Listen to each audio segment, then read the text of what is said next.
bullshit. I'm on that Brooklyn bullshit. So, Big Fruit, how much time did you do before you went to the first parole? My first parole board, I've been on 16 years. And I pretty much expected the 2-year hit.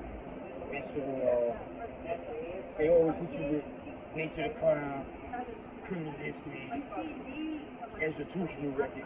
So I pretty much knew I ain't gonna win. So first parole board I expected to hit, they gave it to me. I ain't shut up to it. 2 years. The second board I brought home 18.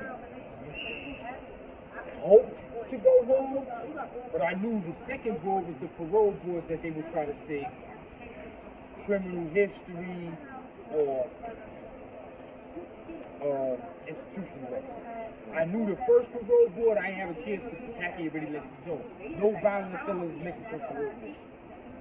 So I held it down. Second board, I knew they was going to come with institutional record or criminal history, because I have one prior felony, 6 billion bills. So when they hit me in 2010 after 18 years, I was disappointed. But I said, you know what? I did a lot of bullshit on the bid, so you gotta expect it. Third board was 2012. Now I'm ready to go home, son. No motherfucking questions asked. I did everything y'all was supposed to do. I got every fucking program you asked for. I'm married, beating these trailers up for 4 years, no tickets in 6 years. I'm ready to go home. They hit me with some bullshit about a picture I had of myself. Shout out to the homies over in Rock. I had a picture of Reno, Miami, rest in peace, at the Apollo in front of a Snoop Dogg capsule. Okay? Miami was bending down in the picture with a blunt between these 2 fingers. When I hold these 2 fingers like this, what that look like? It look like blood signs. So Miami's bending down with the blunt. I've been in this prison 7 years, man. I'm going to the parole board next week. Oh, man. Why did you search my cell and tell me that nigga put up a gang sign in the picture? So I actually had to take a gang paraphernalia ticket to the parole board that I should have made. Wow. They do shit. So I had to fight that ticket, Albany, all that bullshit. I got it reversed and dismissed off my record, but it was too late. I hear you mention NA Rock, you know what I'm saying? Shout out and to I know homies you over got NA a lot of ties with Shout NA out Rock. Mano, shout out Mo-Dog, shout out 380, shout out Casino Mike. I'm on my way to a restaurant right now to have my birthday dinner. Good thing you Chelsea mentioned House. Mano, right? What is your relationship with Mano? Man, me and Jermaine Coleman go back to being just really badass kids, man. I'm talking before my first juvenile period. Like, Mano was right there when the police arrested me October 31st, Halloween 1987, because we was doing what we do. Little badass kids in Brooklyn. Like, Mano's not a celebrity to me. That nigga Jermaine Coleman. I knew that nigga all my life. We sandbox. Like, I call this Jack right now. I don't get the celebrity treatment. I can't talk right now. Like, what's up, you good? Like, if he ain't at Summer Jam right now, he'll be at the Chelsea House having dinner with me for my birthday. But right now, shout out to Mano, Jimmy, Lobby Boy, Summer. They rocking right now. Yeah, so if he not there, I can't be mad. Okay. They lit. They lit right now. Rewind it back a little bit. You know what I'm saying? How did you make that board? You know what I'm saying? I ain't make that board. They hit me. So what board did you make? I ain't never make a board. I CR. Oh, okay. I mean my CR. So those who don't know what CR is. A congressional release date, if you got a hit bid, which is 1 to 3, which means you got a first number and a back number, that's considered a hit bid. You either got a hit bid or you got life. You either got 1 to 3, 2 to 6, 5 to 10, 5 to 15, or you got 15 to life, 20 to life. You either got a hit bid or life. Right? My bid was considered a hit bid. I got a front number and a back number. What's between your front number and your back number is a CR date. Everybody's entitled to go home on your CR date, unless you do shit in prison where they take good time. Because everything between your CR date and your max date is considered your good time. If you catch tickets in prison, you don't do programs, that's when they fuck with that good time. They can recommend that you lose it. You don't automatically lose it, they can recommend that you lose it. 4 months before the CR date, they have a hearing with you. At that hearing is when they make to determine if they fuck with any of that recommended loss of good time. If you got all your programs, you had a ticket in a few years, they might not fuck with you. I ain't gonna say might not. If you got all your programs and you ain't got no tickets in a nice period of time, they not taking your good time. So did you have all that and you made it when you Now I'm gonna take y'all back to my wife. Yeah. I'm the nigga that go to the time allowance committee and they don't talk about programs. They don't talk about tickets. They wanna know how my wife doing. How's your wife? Nigga, I'm not here to talk about my wife. Why? Because my wife was a retired correctional officer. So now you're letting me know this is personal. This ain't about my crime. This ain't about my program. This ain't about my behavior. It's personal. So I'm the nigga at Woodburn Correctional Facility where everybody gonna listen. I'm the nigga that goes to the time allowance committee with 18 months recommended loss of good time from all that bullshit I did back in the day. It was warranted. It should have been recommended, but not taken. Because the day I walked in there, I was a married man with all my programs completed and no misbehavior reports in 8 years. And as soon as I sat down, the motherfucker asked, "How's your wife?" So I knew right there, this is personal. So food. Let me And ask they you. took my good time, brother. They took your good time. I went to the yard and the whole jail asked me, "Who did you kill?" They don't take you to good time in this prison. Who did you kill? I said I didn't kill anyone. I married someone. So, being that my wife is a retired correctional officer, okay, we can't fuck with her. She didn't lose her job. She didn't get caught fucking with anything. We didn't fire her. She's a retired. Her job as a respected officer. She just chose to come back for that nigga. So eventually, when you made your board and you got out, how did life change for you in the direction that you wanted to take to change your life? All right. I pretty much, well, it goes like this, bro. You can't get released from prison after all those years like game. I had my game plan written out before I was released. I knew when I get out of prison, first of all, I ain't gay and I don't like niggas. So I wasn't doing 23 years when I did shit. You know what I'm saying? So it came to a point where I said, I need a woman. When I get a woman, I need a wife. When I get a wife, she can't be in Brooklyn. Like, I gotta give my chance to myself a chance. Like, I mapped all that shit out. I knew that. So when I got my wife, one down, I got a wife. 2 down, she ain't from New York. I had shit mapped out. So when I came home, everything was working. 1 down, 2 down. Now it's, okay, now I gotta get a flow of all this shit. Society. I've been going since I'm 17, I'm 40. And what better way to do it than with a wife? I was up. I had a woman who showed me everything, navigated me. Because if I fail, bitch, you fail. We do this together. You know what I'm saying? And she knew that. This nigga gotta get right. This is her meal ticket. She wanna put her feet up like a queen. Let the nigga take care of her. So she made sure I knew what the fuck I had to do and got everything right. So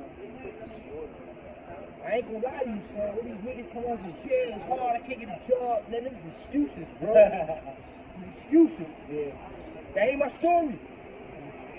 So when I came home in December. I had a full-time job with benefits in January, bro.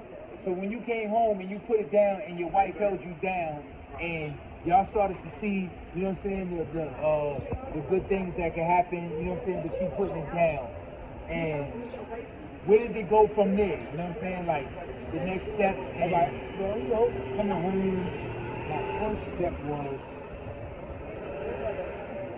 introducing myself to society, getting a job, and all that shit. after she walked me glad. And it was more about taking time, enjoy your freedom, don't play catch up with nobody. You know what I'm saying? And with that, plus me, the vibe was in the nigga veins, like Hov said, you know what I'm saying? 10 years removed from the game, the vibe is still in my veins. I don't fuck, I was born 23 years, I still know what money is. I still know how to count. Yeah, you still know you. What's up with this money? But I can't throw a brick. Get a job, I have to hustle. So that's what I did. I started creating businesses. If I can create a motherfucking store in a jail where I'm juggling 1 for 2, I can come out here and sell a pair of 20-ounce sneakers for $80. So to bring it up to speed, right? You getting out and you doing what you do, and how do you link up with Mikey and y'all get with Laz, and then y'all start doing y'all thing on, you know what I'm saying? The real LG story before CMB. Right, not only is Mikey a childhood friend from the project, but Mikey is also the father of one of my cousins. East Night, so that's Mikey's father. Yeah. Me and Mikey always had a bond from our childhood as friends, and then once we became a family, it enhanced our relationship. We never had a conflict, a problem, none of that. Shout out Mikey too. Shout we gotta out get to Mikey y'all, up here. Shout out to y'all, Mikey. Yep. Shout out folks, bring Mikey Mikey. close the way he goes facing YouTube right now. Shout out that football team. But yeah, so it wasn't nothing. You know what I'm saying? Throughout the years, you know, Mikey in another state, I'm down south. We always stayed in touch. Shout out to Parole. Shout out to Hero. You know, and that's the link between us because Hero and Mikey is the best of friends. Me and Hero, that's my brother. So me and Mikey, it's always been a vibe. And then one day I was talking to him on the phone and shit. And to my surprise, he was like, yo, it's been 22 years, son. I got some shit I want to get off my chest. So before we wrap this up, you know what I'm saying? How did you say you and Mikey hooked up with St. Laz and y'all got things popping on YouTube, and where does it go from here? I'm gonna be totally honest with you. Us fucking with St. Laz on YouTube was all about Mikey getting to get some shit off his chest. Nut down in his arms. He wanna get that off his chest. I said, yo, I'm gonna ride shotgun with you, my nigga. And it just so I rode shotgun. I'll be honest with you, nigga. We didn't know this shit was gonna happen. We did not know this shit was gonna happen. But us being the true G's that we are, we seen shit happen, and I said, yo, Mikey, right now we gotta take advantage of this shit and put LG on the map. That's why you saw LG the way you saw it on social media for 45 days. Because I ain't going to a fault, my nigga. It ain't never been about fruit, son. I got my own story. I don't have to tell the LG story. I can tell a big fruit story and sell just as many views, copies, pursue a movie deal, me alone. Not toot my own horn, but that's just what the fuck it is. But I ain't all about fruit, team player. I'm gonna put LG on the map, my nigga. Cause it's more, it's people before me that made me. And I'm gonna acknowledge that. So that's why you hear the LG story. You don't hear the Big Fruit story. I get the Big Fruit interview. Yeah. But ain't nobody else got that. Everybody else, they got an interview, they got an LG interview. They got an LG interview. Y'all the only people that got a Big Fruit interview because y'all my family. And y'all should be the first to get it. But I'm a team player, son. It's all about Lafayette Guard, son, because I know where I come from and I know my history. And this history needs to be told. Shout out to Queensbridge. Shout out to Lake Luciano, my boy, Fatty Kid. They got history. We do too. And I'm going to do everything I can to put that shit out there. So if this YouTube shit pop, your podcast pop with a fucking million views, and somebody say who's fruit, we want to talk to him, we want to do a deal, them fucking lights and cameras will be here. We right here. And those actors and extras, they're going to come from these 7 buildings. That's what I want to do. Forgive me for dreaming, but that's the fuck what I want to do. You're on that. Congratulations. Shout out to St. Laz. Shout out to St. Laz. Shout out to St. Laz. And like you said, it had to come here first. But I wanted to double back real Shout quick. out to Doggy Diamonds too. Shout out to Doggy Diamonds. Shout out to Doggy Diamonds. My childhood shout out friend. to Doggy Diamonds. He ain't waste no time. Put me on this platform. Shout out to Doggy Diamonds. He got me popping on the West Coast with the Gangster Chronicles. No doubt. On the Shout out to Digital Gangster Soul- Chronicles. Digital Soul by Network. Yep. Shout out to Dirty Diamond. Yep. Shout out to Dirty Diamond. Enough said. Yep. Now, I wanted to double back. Real quick. I know some people may have a hard time getting back into society, right? You came out, you ain't missing step. Now you're a businessman. You want to plug that in and tell them, Okay, for starters, I came home. a couple of things about the story? It's all about, see, I'm one of the motherfuckers who can admit, my wife saved my life, bro. I wasn't in motherfucking prison fucked up, but I ain't have a woman. I had my oldest cousin, Ray Shaw, holding me down, his sister. My grandmother made sure she ain't never missed a beat when I needed her. But I ain't have no woman. My wife saved my life. She showed me a new way. And me being the G that I consider myself, now that I'm out here, I gotta get back to my wife. She first. So everything I do is a calculated move for my wife. So she ain't got to work. And she reaped the benefits of rolling the dice with a jailbird. You dig what I'm saying? So that's where I'm at with it. So the first thing I did was I rolled the dice with pursuing my first business. I named it after one of my daughters, Janique. So me and my wife, I built my wife a boutique. She has she's the Rion, but I like to say her, because it's hers. I built it for her. She's the owner of a woman's boutique, fashion and apparel, Janique's boutique, www.job boutique. Job Boutique, go check that out. Or you can check me on Instagram at Janique'sBoutique.com. Janique's Boutique on Instagram or whatever.